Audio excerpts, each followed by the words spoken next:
بہت سے امور زندگی وہ ہیں جس میں ہمارے دین نے باقاعدہ ہماری تربیت فرمائی ہے کہ یہ کام ایسے کرنا ہے، تو اب وہ جیسے کرنا بتایا گیا اولاد کو ویسے سکھائیں، اور سکھانے کا طریقہ یہ ہے کہ اولاد کو بتائیں بھی اور ان سے کروائیں بھی، بتائیں بھی اور کروائیں بھی۔ یہ دو چیزیں جمع ہوں گی تو پھر بچے اس کے عادی بن جائیں گے۔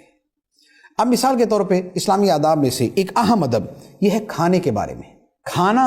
زندگی کی بنیادی ترین ضرورت ہے، اور انسان پوری زندگی ہی کھانا کھاتا ہے۔ جب تک اس کا رزق باقی ہے اس نے کھانا ہے، اس کا رزق ختم ہوگا موت آ جائے گی۔ تو اب کھانے کے جو اسلامی آداب ہیں وہ بڑی تفصیل کے ساتھ کتابوں میں لکھے ہوئے، چند ایک وہ ہیں جو آپ بچوں کو ابتدا کے اندر سکھا دیں، اور پھر اس کے بعد اس کے ساتھ ایڈ کرتے رہیں، ایک مزید سکھا دیا، ایک مزید سکھا دیا، ایک مزید سکھا دیا، آہستہ آہستہ آہستہ کر کے ایک ایک ادب کا اسے عادی بناتے جائیں۔ اب کھانے کے اندر وہ پہلا ادب وہ ہے کھانے سے پہلے ہاتھ دھونا۔ ہاتھ دھونا جو ہے یہ دو اعتبار سے فائدہ مند ہے۔ ایک تو اس اعتبار سے کہ اس کا طبی فائدہ ہے، یہ صحت کے لیے اچھی چیز ہے۔ دوسرا اس کا حدیث مبارک میں فائدہ بیان کیا، سنن ابن ماجہ میں ہے، نبی پاک صلی اللہ تعالیٰ علیہ وسلم نے فرمایا جو شخص یہ پسند کرے کہ اللہ تعالیٰ ان کے گھر میں خیر زیادہ کر دے، جو یہ پسند کرے اللہ تعالیٰ اس کے گھر میں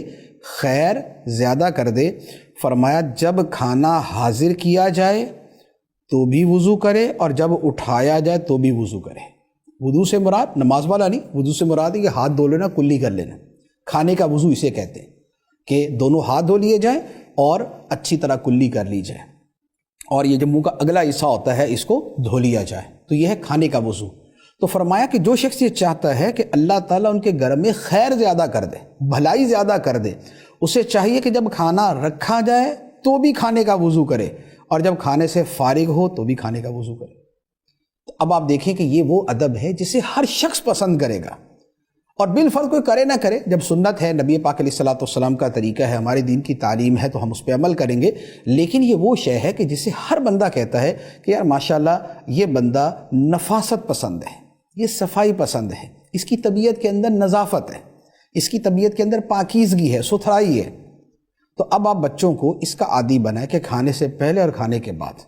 تو کھانے سے پہلے وہ جراثیم کا مسئلہ، اور کھانے کے بعد یہ کہ ہاتھ لچڑے ہوئے، اب کپڑوں کو لگ گئے، چادر کو لگ گئے، بستر کو لگ گئے، کسی چیز کو لگ گئے، وہ چیز خراب ہو گئی۔ تو کھانے سے پہلے اور بعد میں ہاتھ دھونے کی، ہاتھ دھلوانے کی عادت جو ہے یہ بچوں کی ہونی چاہیے۔